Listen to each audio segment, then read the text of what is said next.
Coming up on Mountain News at 6, Kentucky State Police investigate a death in Pike County after a woman is found unresponsive.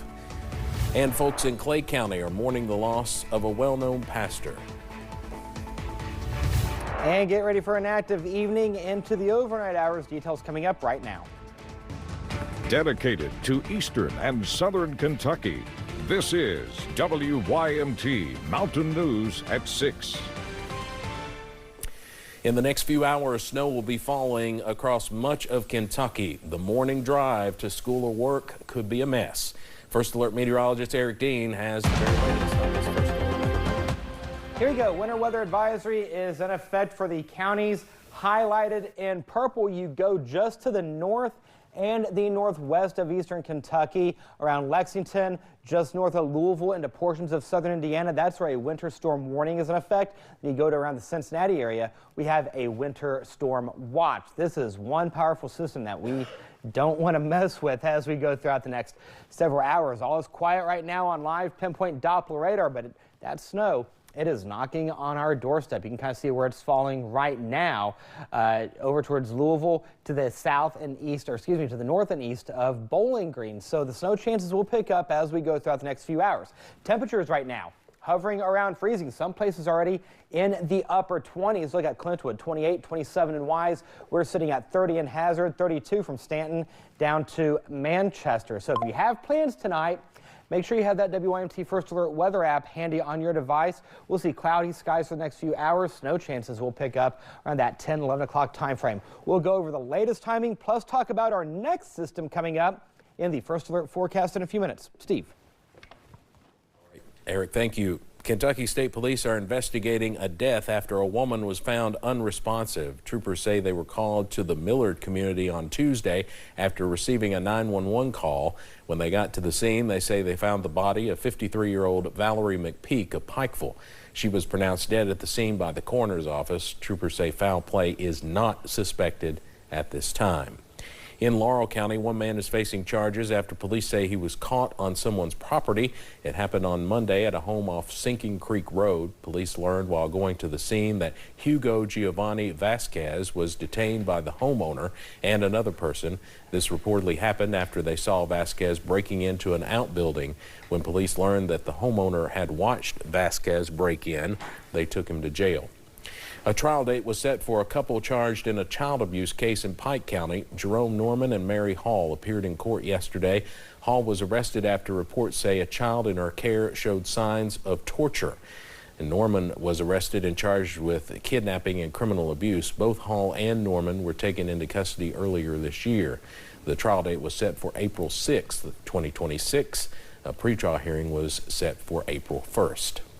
In Martin County, police arrested a man after they say he jumped into a river to try and get away from them. It happened on Sunday. Police say they knew Brett Waller had a warrant for his arrest, which was for strangulation in a separate incident. Police say when Waller knew they were after him, he jumped into the Tug River. He was taken to the Big Sandy Regional Detention Center. You might remember we previously reported Waller was arrested after jumping into the river last year as well. When you think of a play during Christmas time, you might think of A Christmas Carol, maybe A Charlie Brown Christmas, or even How the Grinch Stole Christmas. But a group of actors in Knox County is bringing a twist to Christmas time classics. WYMT's Neely Green spoke to those participating in Resilience. What comes to mind when you think of resilience? Is it helping someone struggling with addiction, maybe advocating for your child diagnosed with cancer, or even supporting your family through a tough time? These women are just some of the faces of resilience. It takes a lot to share your darkest, most traumatic moments with people and to relive those yourself. And now, I hope that it helps to bring healing. Kat Gogwin is the owner of Tri-County Mystery Meats and wrote the play Resilience. The show is split into 2 acts. The first features real stories of resilience from real people. Man, when you get to know someone's why, it changes everything. But they learn to be tough.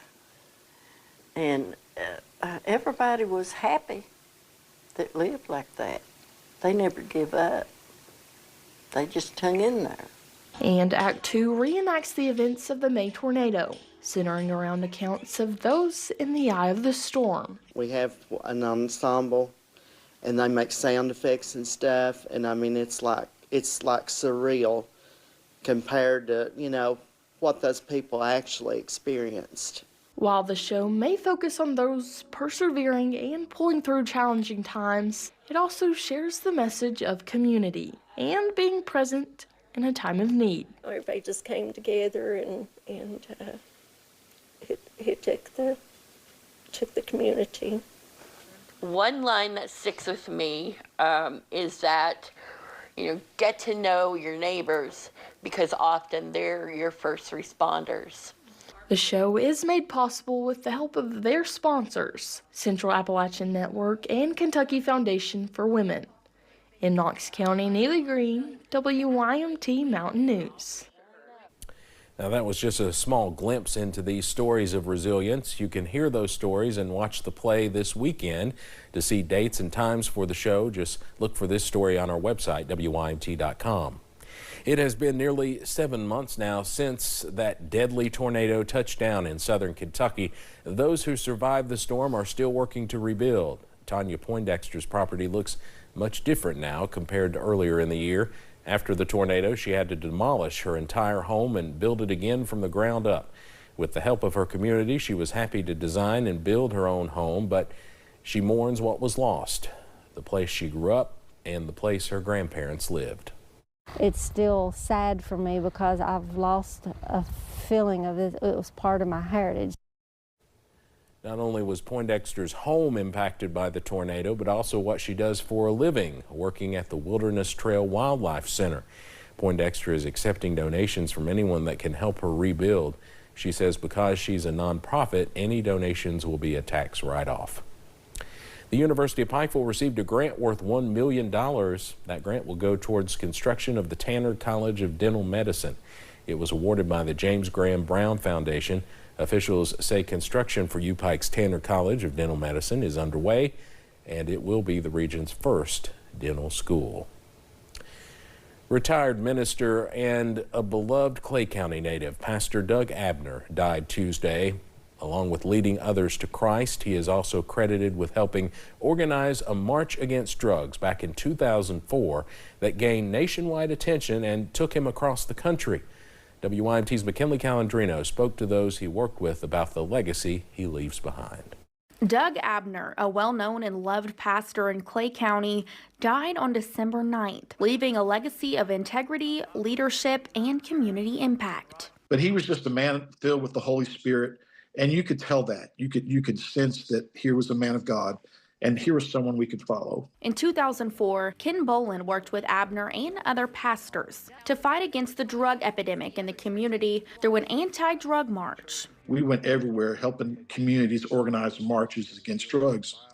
But after the success of our march, we got together and said that we would never, ever take credit for anything, any success that we had done in what we've been doing over the past years. Later in 2007, Boland and Abner received the Tony Turner Award at the East Kentucky Leadership Conference for their spiritual revival efforts and dedication to tackling the drug epidemic. God put Doug and I together. God did it all. We were just sort of instruments in God's hands. Abner also helped boost Operation Unite's faith-based movement and changed many lives in the process. We would not have had a faith-based movement if it were not for Doug. He was really our spiritual advisor, our conscience, and he would always tell us when he felt like we could do things better. And while he is no longer with us, his legacy will live on. There's people alive today that found recovery, that found treatment, that got the help they needed solely because of Doug Abner. To those he helped serve and the ones he served with. I'm going to miss my good friend Doug. He taught me a lot. In Clay County, McKinley Calandrino, WYMT Mountain News. Abner's funeral will be tomorrow at 7 p.m. at the City of Hope Church. The burial will be Saturday at noon at Manchester Memorial Gardens. The family will receive friends and loved ones Friday after 4. Doug Abner was 78.